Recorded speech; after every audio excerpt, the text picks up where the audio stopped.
নমস্কার বন্ধুরা, শুভ সকাল। কেমন আছো তোমরা? আশা করি সবাই অনেক অনেক ভালো আছো। আর তোমাদের ভালোবাসায়, ভগবানের আশীর্বাদে আমরাও বেশ ভালো আছি। আজকে হলো লক্ষ্মী পূজার পরের দিন।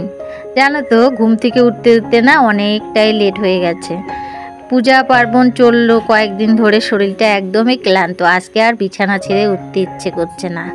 তো যাই হোক, লেটে উঠেছি। এদিকে কিন্তু আকাশের অবস্থাও ভালো না, এর জন্য না আরও তাড়াহুড়া না করে একটু লেটেই করলাম, যে ভাবলাম একটু পরেই উঠি। আর এদিকে উঠে আহ্লাদে সোহাগীকে নিয়ে এসেছি। আর এদিকে বরমশাই গরুগুলোকেও কিন্তু বাসতলায় বেঁধে নিয়েছে।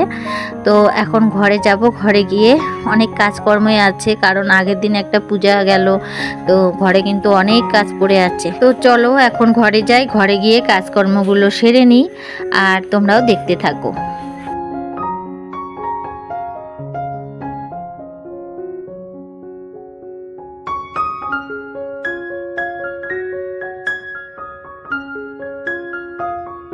আর এই যে ঘরে যেতে যেতে দেখো, গরুটার সামনে 4টা সাদা বক এসেছে। কয়েকদিন ধরে দেখছি যে আমাদের গরুর সামনে না সাদা বক আসছে। তো বকগুলোকে দেখতে কিন্তু অনেক ভালো লাগে। তো সেটাও একটু শেয়ার করে নিলাম। আর সত্যি কথা বলতে, এই যে আমাদের যে সবুজ গাছপালা, লতা পাতা সব আছে, এগুলোও দেখতে কিন্তু বেশ ভালো লাগে। তার জন্য কিন্তু তোমাদেরকে মাঝে মধ্যে শেয়ার করি।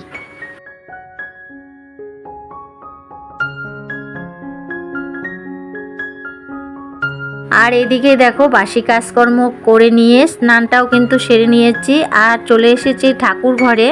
আজকে আর বাসি কাজকর্ম শেয়ার করিনি, কারণ এতটা কাজ ছিল কি আর বলবো। আর ঘুম থেকে উঠতে উঠতে তো অনেকটা লেট হয়ে গেছে, এর জন্য আর বাসি কাজকর্মগুলো শেয়ার করলাম না। আর যদি বাসি কাজকর্মগুলো একটু শেয়ার করতে যেতাম, তাহলে তো আরও লেট হতো। ভিডিও করতে গেলে তো অনেকটাই লেট হয়ে যায় একটা কাজ করতে। তো এই জন্য ভাবলাম থাক, আজকে আর বাসি কাজকর্ম শেয়ার করব না, একদম ঠাকুর ঘরটাই শেয়ার করব।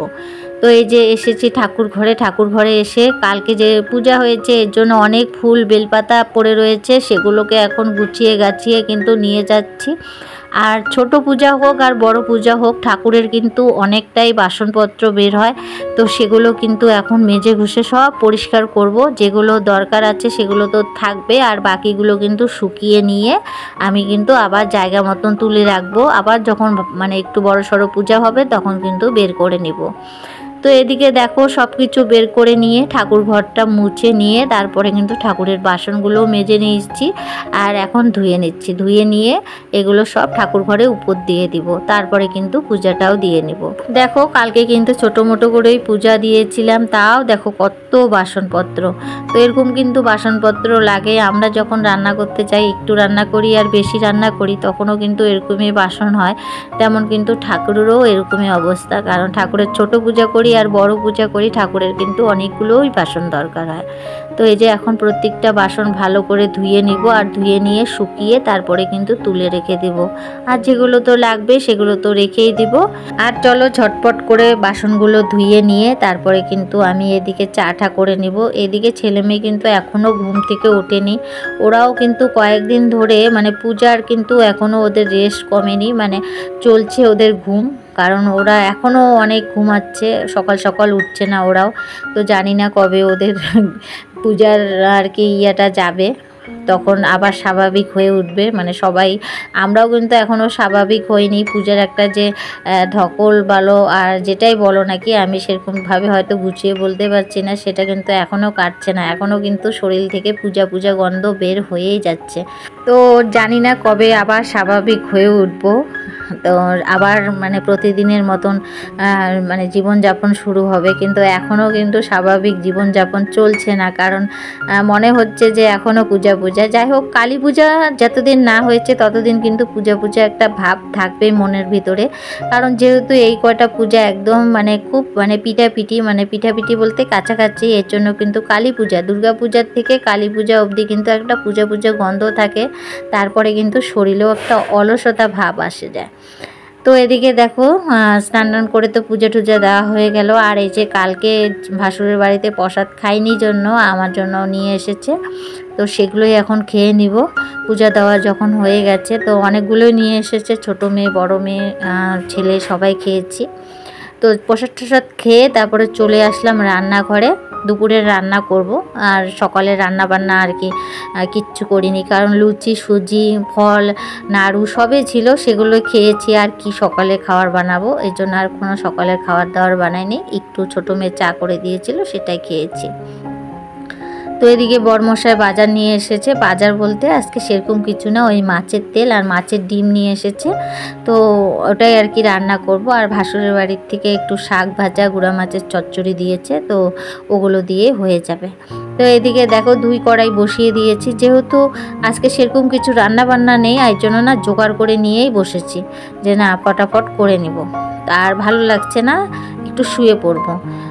এখন না সত্যি কথা বলতে খুব একটা আলস্যতা ভাব এসে গেছে, মনে হয় যে কখন রান্না করি, কখন খাই, কখন মানে একটু বিছানার মধ্যে শুয়ে থাকি। ওই যে বললাম না পূজা পূজা ভাবটা এখনও যাচ্ছে না, মনে হয় যে পূজা রয়েই গেছে, মানে সে একটা আনন্দ ফুর্তি, মনটা একটা শান্তি, সেটাই মনে হয় হয়ে আছে, এরকমই লাগছে। সংসারের কাজে আর সেরকম এখনও ধ্যানটা দিতে পারছি না। তো যাই হোক, এদিকে দেখো আমি 1 কড়াইয়ের মধ্যে মাছের তেল বসিয়ে দিয়েছি, আর 1 কড়াইয়ের মধ্যে কিন্তু মাছের ডিম আর কি ভেজে নিলাম। আর নিয়ে এই যে মাছের ডিমের কারি বানাবো, আর মাছের তেলটা একটু ভাজা করব। আর মাছের ডিম আমার ছেলে মেয়ে ওই পেঁয়াজ লঙ্কা হলে একটু ভাজা ভালো খায়, তো এর জন্য ওদের জন্য একটু পেঁয়াজ লঙ্কা দিয়ে একটু চালের গুঁড়ো দিয়ে এইভাবে মানে বড়া বানিয়ে নিচ্ছি। আর বরমশাই আবার এইভাবে বড়া ভালোবাসে না, ও আবার বড় বড় করে মাছের ডিমের কারি বানিয়ে দিলে আবার ও ভালোবাসে। তো ছেলে মেয়ে বরমশাই 2 জনের পছন্দের আর কি বানাচ্ছি, ওই যে কয়েকটা বড়া বানাচ্ছি আর বেশিটা দিয়ে কারি বানাচ্ছি। তো এদিকে টমেটো পেঁয়াজ লঙ্কা সবই দিয়ে দিয়েছি, বাটাবাটি আর কিছু করব না, ওই সব আর কি বটি দিয়ে কেটে আর কি রান্না বান্না করে নিচ্ছি। মশলা আর বাড়তে ইচ্ছে করছে না, আর গুঁড়ো মশলা দিয়ে রান্না করব। মানে কয়েকদিন থেকে তো মানে দুর্গাপূজার থেকে তো সত্যি কথা বাড়িতে সেরকম করে রান্না বান্নাই হচ্ছে না। দুর্গাপূজার টাইমে তো বাইরে খেয়েছি, তারপরে ভাসুরের বাড়িতে খেয়েছি, আর দুর্গাপূজার পরেও কিন্তু সেরকম করে আর কি রান্না বান্না হচ্ছে না, মানে রান্না বান্না করার ইচ্ছেই হচ্ছে না। ওই টুকটাক মানে যা রাঁধছি খাচ্ছি আর কি, মন দিয়ে আর কি রান্না বান্না করছি না, চলছে আর কি, পেটটা ভরা নিয়ে কথা। তো এদিকে যাই হোক, আজকে যে মাছের ডিমের কারিটা আর কি বানাচ্ছি। তো এদিকে দেখো আমার মশলাটা প্রায় কষানো হয়ে গেছে, আর এদিকে কিন্তু ডিমগুলো প্রায় ভাজা হয়ে গেছে। এখন ঝটপট করে রান্না করব। আর এরই ফাঁকে তোমাদের একটা সুখবর দিয়ে দিই, আমার চ্যানেল কিন্তু মনিটাইজেশন হয়ে গেছে। তো মনিটাইজেশন হওয়ার পরে কিন্তু আরও একটা ঝামেলা আর কি, মানে কি বলবো, অনেকটা ঝামেলা, অনেক কিছু জানি না, একটু শিখতে হচ্ছে।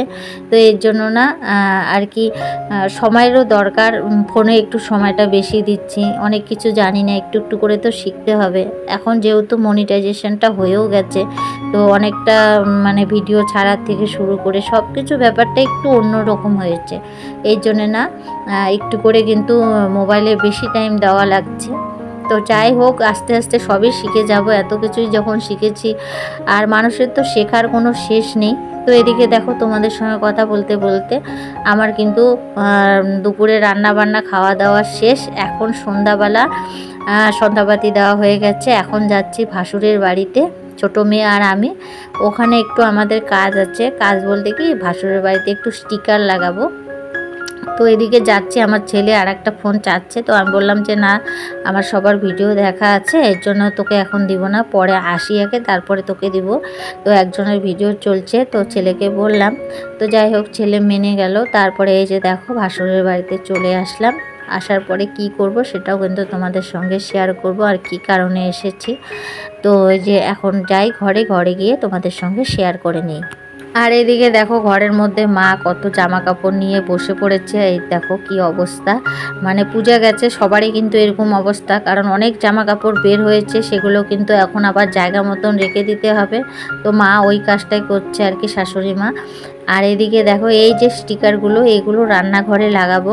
মানে দাদাদের রান্নাঘরটা না রাপ ঢালাই, মানে প্লাস্টার করা, কিন্তু রং ঠং করা নাই। তো এই জন্য না মা বলছে কি দুর্গাপূজার সময় এটা লাগিয়ে নিও, মানে লাগিয়ে দিও। তো যাই হোক, দুর্গাপূজার সময় হয়নি, তো আজকে সেটা আর কি করে নিলাম। এই যে ভাস্তা আর আমি মিলে।